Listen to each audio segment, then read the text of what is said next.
Hello, everyone. Thank you so much for joining me for our November Fireside Chat. I am Deshauna Barber, CEO of Service Women's Action Network, and we are here with Ryan Ozbun. He is a First Sergeant, U.S. Army retired, Mid-South Advisory Council on Military Education, and the Director of Military and Veteran Services at Indiana Tech. Thank you so much, Ryan, for joining us today. You're welcome. Thank you for having me. Yes, we're so excited. Can you tell us a little bit about yourself and about your background? Sure. I spent 21 years in the Army, in the Indiana Army National Guard, both. Retired in 2018. In my transition from the military to retirement, I started going back to college in about 2012 when I returned from Iraq. Finished my bachelor's degree, started working for Indiana Tech as a military and veteran service rep for the school. They realized what they were missing out on in the military and veteran community and how great military and veteran students are for colleges. And that's kind of turned to where it's at now, where I have my own department. I have 5 reps and our veteran certifying official and things like that. And we're just trying to continue growing Indiana Tech in the military and veteran community as the place to go for anything from an associate's through a PhD. And what was it about Indiana Tech that attracted you to the university? Honestly, when I was looking to go back to school, their rep had come on to the base I was working at, and I had talked to him and talked to a few other people that were going there, and they highly recommended the school because of its flexibility. And at that time, we had 5-week classes at the undergrad side. They had a deployment policy. They had all kinds of things in place that would it just worked well for somebody who was still on active duty at the time. And that's really what drew me to Indiana Tech. And then they had great degree programs, and they were willing to look at my JST as well for transfer credit. Wonderful. And what would you say about your transition from active duty to civilian life? How would you describe it? Would you say it's smooth? Would you say it's difficult? How would you kind of pinpoint a description for it? It was, some things went smooth, some things went difficult. I realized soon, even as an E7, when I was transitioning off of active duty and I was going to finish my time out with the National Guard and things like that, that even though I had all that experience, I didn't have a degree to go with it. So finding a job that, the pay was kind of equal to that of an E7 on active duty and things like that without having a bachelor's degree, it's non-existent. I mean, they're out there, but not where I live. So transitioning work-wise was kind of difficult, and that's when I actually happened into working for the school at that same time. But there's a lot of things that went smoothly. There was a lot of information presented to us. If you're willing to listen to it, take it all in, and then ask questions to help through that, those times and all those things that come with transitioning. But it was a little rocky. Absolutely. I for one, am starting my transition out of the Army. I just pulled out 11 years, but I'm a reservist, so similar to the Guard, but I'm in the reserve, so I'm heading on that transition as well. Although it's not the education portion of it that's kind of the struggle for me. It's a few other things, but it's kind of more of the logistical portion of it that kind of makes it a little bit difficult. But I did want to say this to those that are watching. The reason why we have Ryan on this Fireside Chat is because we really want to have more discussions about the transition from military service to the civilian world. And we really want to talk about how it is that a service member or a veteran can really just expand their career fields. And oftentimes that starts with education. And we're super excited to be attaching ourselves with Indiana Tech to try to bring more light to universities such as Indiana Tech that are providing really awesome transitional programs that are able to be flexible with veterans and service members. We have a lot of universities that are able to put service members first when it comes to entering into school. There's a little bit more understanding about what it is that a veteran is going through, one during their transition, and then also for those that are serving on active duty and they're looking for a university that has the flexibility for you to be able to receive your education during service. It's really hard to find. So I want to make sure we put in that shameless plug early. where is it that people that are watching this Fireside Chat, where is it that they can find more information about how to be a part of the program at Indiana Tech? Yeah, absolutely. I know we are actually getting information to you guys to put on your resource page, but if you go to military.indianatech.edu, that will take you directly to our military page, and there's a request contact on there. Those come directly to me, so I speak with pretty much everybody, and then they go out to my team of military and veteran reps to work with them and discuss with them the benefits, things like that. We don't have a military or veteran student work with anybody else until they talk to one of our military and veteran reps. And every one of our military and veteran reps is either currently serving, retired, or in a veteran status. And that's kind of how we built this team. Is that, you know, if you've been in the shoes before, then you know the expectations and you know what these guys are facing when they're trying to go to college and be in the military, family, all that all at the same time. Absolutely. Thank you for that. I want to make sure you get the plug out early. So why do you believe it is important for active duty service members to receive a traditional education while in the service or after? So I feel like any education that you can receive while you're in there and while that you have tuition assistance through the DoD to pay for it, and anything that you can do. And I'm an advocate of education across the board, whether it's a certificate or it's a degree, graduate school, anything like that. Anything that you can obtain while you're in there that's going to help you when you transition into the civilian life, you need to work on that and do it while you're in there. Do it while you have the time. And if things are slowing down, things are changing right now, and now's the time to be doing that so that you can make that transition later in life and you have that stuff completed. I didn't have that stuff completed, and it made the transition a little more difficult. Yeah.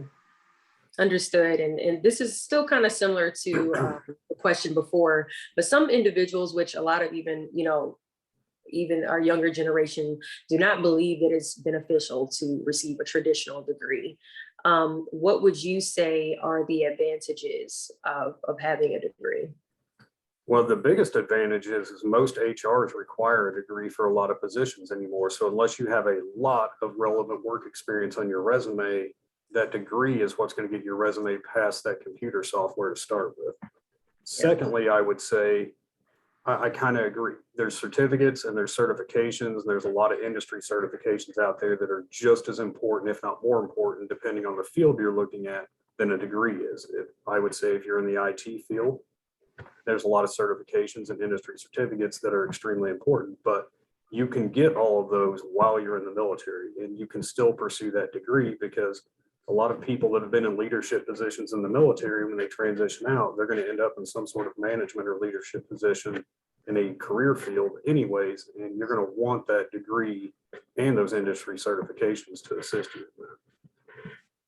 Agreed. And just to piggyback off of that, I actually just think it just makes you a little bit more competitive. I feel like as we continue to move forward, and, this is a very educated generation, you're dealing with a lot of just technical advantages that people have. So I feel like when you go through and you're getting your education, it's just more advantageous to consider a degree, but also for those that are watching, make sure that you're looking at your industry and what's common.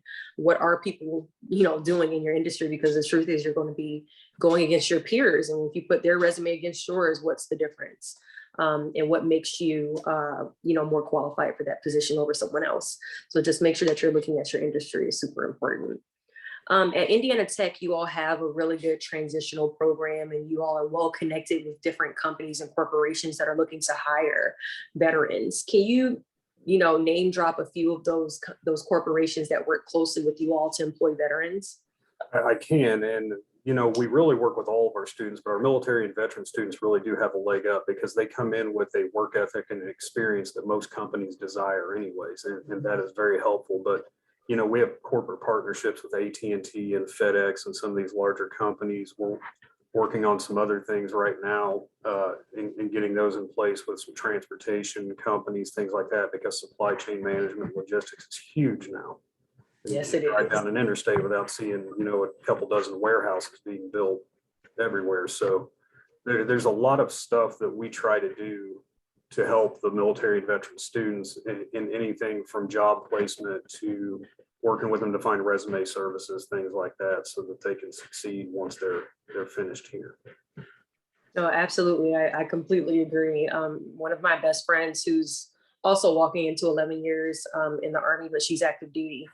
She has her master's degree in supply chain management, and she definitely never has an issue getting a job somewhere, Nope. just because that e-commerce and stuff like that is a very, it's definitely something that's pretty popular right now. It's on demand. So those are things to definitely to consider. People aren't going into stores anymore. We're going online, ordering it, and hoping it can be to us by close of business. So that's really the convenience of it is pretty incredible.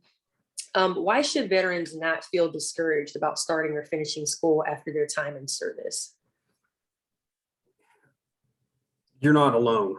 That's what they need to understand is you are not alone in that process. A lot of us went through, didn't do any college while we were in, started, as we were transitioning out, or started after we got out. And that's the reason the GI Bill exists as well. They really want you to focus on the military and then use that benefit afterwards. Right. And, don't be discouraged. There is all kinds of schools out there. There's all kinds of help out there. People like me that will walk you through the entire process of getting into school and make sure it's not overwhelming for you or your family. Agreed. And just that normal, that basic fear is really is a human reaction. I mean, a lot of us are going back to school. We haven't, picked up a textbook and taken a quiz and Lord knows how long. So it's one of those things where it's like we have to normalize the anxiety that comes with entering a new chapter in your life and starting school and going back to college and stuff like that. It is a new chapter. And it's okay to have a little bit of fear and nervousness that comes with it. I, for one, started up my certification program and I got my master's degree back in 2015. So, it's been 6 years since I've had a quiz, I've had a test. It's been a long time since I've actually been in school. So even like the discipline of it all, I've lost it. It's gone. Trying my best to get it back. And I finished my undergraduate degree, and my wife, who already had a master's degree, she's like, "So you're going to go ahead and get your MBA, right?" And I'm like, "Well, I think I'll take a break." She's like, "No, I don't think you will," because she knows if I took a break, I probably wouldn't go back and revisit it. So once you get started with it, if you have the ability to, and you have those benefits in place, just push through and get to that goal of where you want to be, and it's going to pay off for you. I agree. It's like that muscle memory is gone. Like the brain doesn't even function the same way it used to. I remember, during my master's in undergrad, I could type a paper, be done with it in 3-4 hours, 10-page paper. Now I'm just like, oh my gosh, I can't get this half a page done. So it's one of those things where we really have to normalize the experience of re-entering school after a period of time without it. I agree with your wife, because I think I had a 1 year gap. Yeah, I had a 1 year gap between my completing my undergrad and starting my master's, because I'm like, my brain is going to shut off and I don't know if it's going to turn back on again. So I just went ahead and did it. So no, I completely agree with her on that one. It's a struggle. But for those that are nervous, just know we're all nervous. We're all scared. But the more time you take to try to decide to do it, it's the procrastination that makes it more difficult. Just do it. It's okay to just knock it out. What obstacle do you feel future students constantly encounter or think they will encounter when applying for higher education? And how are you able to help them with those fears? So there's a couple of things. Everybody always has the fear of cost, and that's the biggest thing that's on everybody's mind. Is everybody thinks the cost of a college degree is not worth the reward at the end of it. And for our military and veteran students, I would say I disagree, especially if you have benefits to use that will help pay for all of your college degree. The benefit is definitely there at the end of that. The other thing is time management. That's the biggest thing everybody doesn't understand when they get into going to college, especially if you're in accelerated programs like we have 6-week classes. You have to have some time management. You have to be able to set aside time to work on your classwork in order to succeed with what you're doing. And that's one of the biggest things we like to cover with them is we make sure they understand coming in that, this isn't an 18-week semester where you're going to go through that textbook in 18 weeks. This is a 6-week class, and you're going to have the time set aside to do it. And we make sure that they kind of have a plan in place before they get started. Absolutely. We're going to close out with these last few questions, but Indiana Tech is recognized as a military-friendly university, as you know, by Victory. I'm assuming that's some sort of verification organization. Yeah. Why is holding this acknowledgement important and sets you apart from other universities? It's, you know, if you ask any military or veteran student, one of the questions I'll go around and ask is if everybody's a yellow ribbon school. They want to know if you're a yellow ribbon school, but most people don't understand what a yellow ribbon school is. And that's this kind of a status and a contract you enter in with the VA. The military friendly thing is kind of the same way. They compare us against other schools that work with military and veterans. And they basically rate us on how we do with our military and veteran student population based on degree programs, number of students, scholarships offered, things like that. And then they give you the results once a year and what your status is, whether you're gold, silver, bronze, whatever it might be. And that status, you know, it means something to us on our team. That means we're doing our job properly and the school is doing everything they can for our military and veteran students. And oh, that is a new one. I have not heard of this before. yeah, I mean, military friendly's been around with Victory Media for probably at least a decade, because we've been participating in it for I think 8 or 9 years now. So they try to work with as many schools as they can. You fill out a pretty lengthy survey and submit it. As a matter of fact, we have to submit ours here soon again.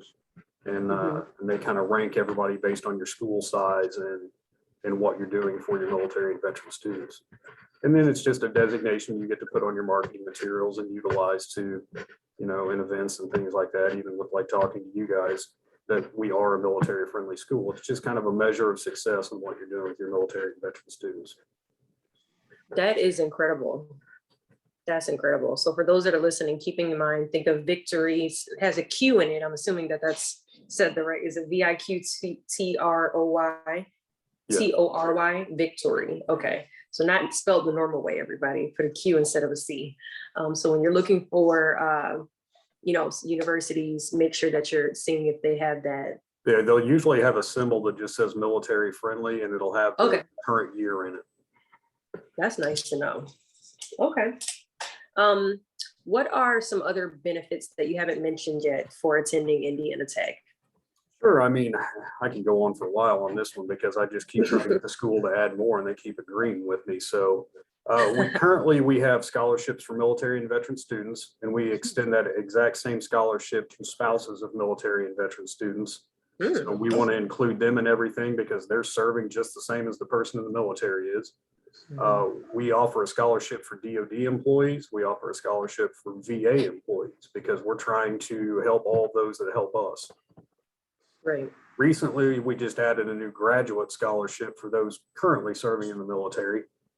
So if you're going to use your TA and you're in the military and you're going to try to go to grad school, you're going to go to grad school, it's $275 a credit hour, which is basically $75 per class after TA pays. Okay. So if you're looking at a graduate degree, you're less than, depending on which degree, you're less than $1,000 to complete your whole program. And then, wow. Yeah, it's pretty substantial scholarship for grad school. We evaluate JST, CCAF, Coast Guard transcripts, all of that. We try to be as accommodating as we can with transfer credit off of your military schools and training towards your degree program. We do have a deployment policy. That thing comes in very handy because you never know when you're just going to get called up and sent somewhere. We had a lot of our National Guard students end up in Washington, D.C. the last year or so, and on orders for COVID missions and things like that. So when that happens, they send their orders. We pull them out of their class. There's no cost to them. There's no anything. Then they can just start the class over like nothing happened. And we try to work with them with that. But we try to do anything and everything we can to help our military and veteran students. I love that. That's all very incredible stuff. And if you could give us one last shameless plug on where it is that everyone can find this information, Sure. The website again. Yeah, it's military.indianatech.edu, and that will take you right to our landing page. Awesome. Well, thank you so much, Ryan, for telling us your story. SWAN is very excited to have had you take time to speak with our audience about the benefits of Indiana Tech and what comes with also being able to receive a higher education. So thank you so much for your time. We truly, truly, truly appreciate it. You're welcome. Thank you for having me. No problem.